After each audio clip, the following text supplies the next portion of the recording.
Yeah. And I'm like, well, how do you know how high you are? He's like, oh, mate, that's easy.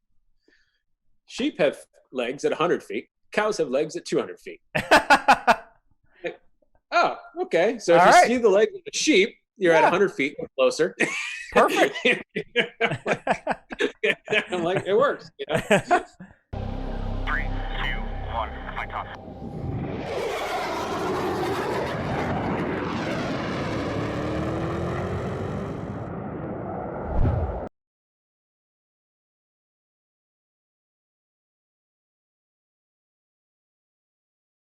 So there wasn't, I mean, a whole lot of options, but, and I had been kind of looking at these, what we call a PEP tour, personal exchange program. Um, and I got a list and started deciphering it. And the detailers at that, they don't like to send you to those because it gets you, off your Yeah, you're career out. track, Yeah. which I didn't care. I just wanted to stay in the cockpit. I want to stay flying. That's why I, came in. And so I was looking pretty hard at these things, and I found one. Actually, initially I was supposed to go to France to go fly the Super E out of Landivisier. Oh, yeah. So I was like, Bonjour. Have you ever seen Skyfighters? They're pretty, the yeah. French Air Force is pretty nice. So Go on. I was pretty juiced about that, and we had to go to DLI, get the language training and everything. Everything was on track, and the French wasn't playing. Well, they weren't playing so well anymore. That's what all Happens. freedom fries and all that kind of thing. So Yeah. State Department shut it down. So it was like, oh, you're not. You're not going there. Okay. Sorry. So yeah. No, So there was oui, another oui. one. Yeah. So there was another one, Tornadoes, and it was in the UK, and that's all the info I could get. Nobody had any info. It had been gapped. The guy that Hitter was the guy's name that was there before, and he had left like a year prior, and it was gapped. And I started inquiring about it, and I had to sign a waiver. You're going to go off track. You may not be part of command. I was like, it's fine. I don't care. I'm here to fly. Yeah. So it worked out, and it turns out the squadron had moved. They were down in Coningsby, but they had just moved up to Scotland, up to RAF Loopers, Scotland. which was even better. Yeah. So, but it was kind of funny. I mean, my wife was all for it. We're all for the adventure, but I mean, we pretty much had to do everything ourselves. Okay. The detailer didn't have any info. Nobody, I had to look up on Google to find the squadron's phone number and call them and say, hey, nobody knew where they were at. Everyone's like, as far as the Navy was concerned, they were down in Coningsby. I'm like, they're not. They left. Yeah, there's no one there. So I finally got a hold of, some people, and I got a hold of there was a chief that was in the embassy in London. He worked for the defense attaché there. He actually had the info, so he was my main point of contact. And eventually, it all worked out. We moved over there. My stuff showed up, and I was there for 3 To years. the right place? Yeah, right place. Okay, it actually showed up to where you were? Yeah, and we actually paid our own dime to go out there and just to go meet the squadron and just to find a place to live, and because we were getting zero help because I was the only Navy guy out there. So as an exchange tour, that you're with the Air Force, right? They're not the Navy or anything. You're flying with the Royal Air Force. I'm flying with the Royal Air Force. Yep. What was their checkout process like to get you flying? So they had they had quite a few exchange pilots that would come through. So there was me, there was a Marine, and then a Air Force guy. We were all in separate squadrons there. I was in the OCU, where their training unit. The other guys were in the frontline squadrons. So they had a whole course set up that they typically did. So we would go. It's called the UK orientation course. You can figure out that acronym. And it was down. We flew. I got it. We flew Hawks. We had to go fly Hawks, Mark 1 Hawks. Like you got qualified in one? Yeah. Yeah. I got to update the slide, dude. I'm running out of airplanes for you. Yeah, so we flew Hawks, and we got I think it was 15 hours in one. And we didn't solo them, but we had to go through the whole ground school course and all the simulators and all that stuff. So I mean, that was a month-long course, but that was a lot of fun getting to fly that thing. And it's basically it's essentially it was like a T-45. Yeah. That's what the T-45 was based off of. Mm-hmm. So, but it was very old school. I mean, there was digital nothing in that thing. It was all analog. Like a T-38. Yeah, we did a ton of low levels. No radar altimeter. We do low levels. Who needs it? Yeah, and they don't have routes. They have low flying areas that you check into. Yeah. And I'm like, well, how do you know how high you are? He's like, oh, mate, that's easy. Sheep have legs at 100 feet. Cows have legs at 200 feet. Like, oh, okay. So if you see the legs of a sheep, you're at 100 feet closer. Perfect. I'm like, it works.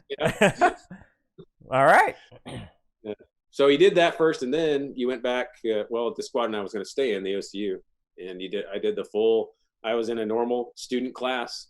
I had normal first ab initio guys with me, and we did the whole full course. And then I had to do an instructor workup course after that, and then off you went. You were an 03 at this time, like a lieutenant? Yeah, 03. And then you went to is it Tornado or Tornado? I'm so confused, everybody. Yeah, it's Tornado. Okay, yeah. Tornado. I showed up saying Tornado, and they were like, looked at me kind of funny, like, it's Tornado, mate. Oh, see, why would you change it? Anyway, all right. So tell me about that airplane, because I don't know anything. In fact, you made me change the slide because I had to Google it. I'm like, it's a GR4. He's like, no, it's an F3. Oh no, those were fighting words. There, yeah. Whoops. So I flew the F3, which was their air defense variant. Nice. So that was it was a derivative of the GR4 essentially. Mm. So it was dedicated air-to-air defense. It had carried more fuel. It was a little bit longer fuselage, completely really long nose for the Foxhound radar that was in it, and it still had everything else was very similar. So it looked a lot like it, unless you knew the difference between the nose. The nose was the biggest telltale sign that you could tell the difference on it. But it was an interesting aircraft. Yeah. It was. It's 2 seats, right? Or 2-seater? 2 seats. Yep. Yeah. So they had a navigator, just like the Tomcat, dedicated guy around the radar. It had 0 strike capability. You had a gun, but that was it. It was, I would call it a very mandrolic airplane. So a lot of manual. So says where Tomcat had auto wing sweep, or you could go manual as well in the Tomcat, but normally you just flew around in auto. This thing was all manual sweep. So you had a lever down next to your throttle that you had to sweep the wings. You had maneuvering devices that was on the throttle as well. That was all manual. Tomcat, that was all auto. Like a leading edge flap or something? Yeah, the slats and the flaps would droop a little bit. But you had to do them on your own. You had to do them on your own. Holy crap. And then the other crazy thing is it would have 2 speeds for everything. So you'd have a normal operating speed, then a never exceed speed. You're like, well, which is it? Never exceed speed, obviously. I mean, right? So you had all these. You had to memorize 2 speeds for everything, for like the wings. So there's actually more than that. So you had a Mach, and then you had an indicated airspeed, and there's 2 of those for each. So you had all these speeds you had to remember, and for each wing sweep detent, because it would go 25 all the way back to, I think it was 65. Wow. And you had all these different detents to go. I think there was 25, 35, 55, and then there was a combat wing in there, and it was, and the jet would talk to you if you were starting to get close to overspeeding it. You feel it kind of starting to shake a little bit as far as the wings, or you definitely knew it if you forgot to put the maneuvering devices down. You tried to just buff it. Yeah. Was it more maneuverable than a Tomcat? Oh no, that thing was just absolutely horrible. I mean, would you get your ass kicked every time you went and did dissimilar with anybody? Yeah, it wasn't. I mean, it's an interceptor, right? I mean, that's the whole point. Yeah. It's kind of the get high, get fast, do good work kind of thing. Yeah. I mean, the rate wasn't bad, but the single circle, it just wasn't good.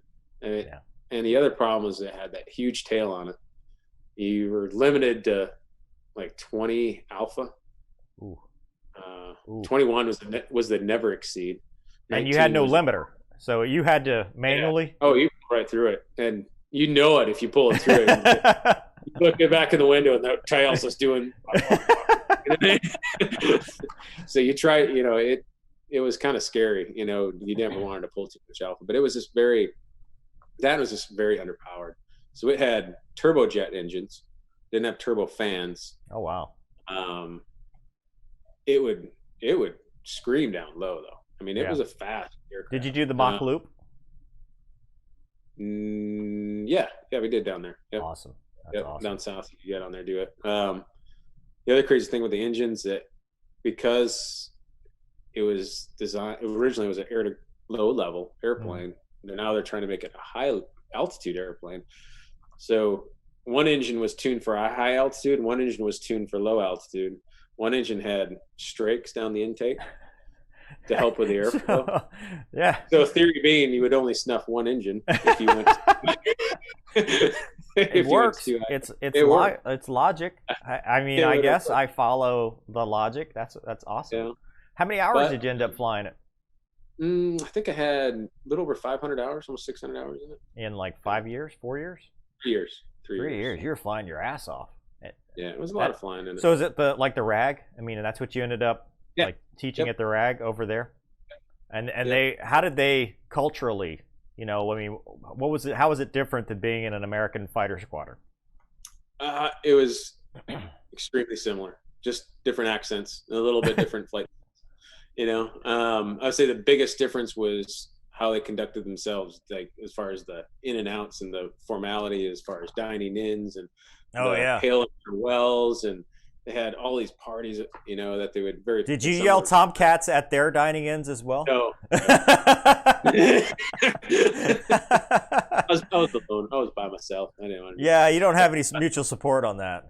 No, but they were, and I was warned when I come over there. I had he goes, "You're going to need a tux, and you're going to need all sets of your formal wear," and I did because we used them all the time. Wow! And, did they have roll calls? They didn't really do roll calls per se. No, they like to get fancy. They don't like to just hang out in the bar and yell at each other. I mean, they would kind of have some impromptu ones like that in their club and their messes, but it was just a lot more formalities. But it was fun. They had a lot of fun.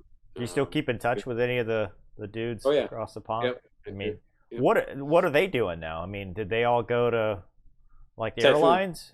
Oh, the Typhoon. No, Typhoon is where most of them went. So my only claim to fame is I am the last Navy swing wing fighter pilot. Nice. Another thing for the slide. You didn't do. I mean, like So the Tomcat was gone in 2006. Yeah. And then I was the last Navy guy to fly the Tornado because the guy was following me. He went to the Typhoon. Did they call you oral pleasure in the Queensland? Yes. And they had no problem with that? They had no problem with that at all. Their call signs are very, very boring. Like what's a typical British call sign? Like Steve? No, it would just. Some would just play on their name a little bit. Yeah. And some would have a funny thing behind them, but most of them were very plain. Not nearly as creative as the Navy was. Like ass face? Like yeah.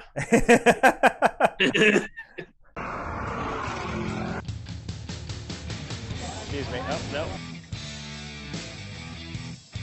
Oh! About a lot of that. God. Why is that an Air Force guy? Usually fly with the doors off.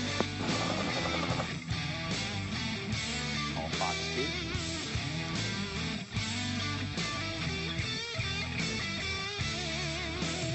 Don't be a douche. That's rule number 1. Make them tell you no.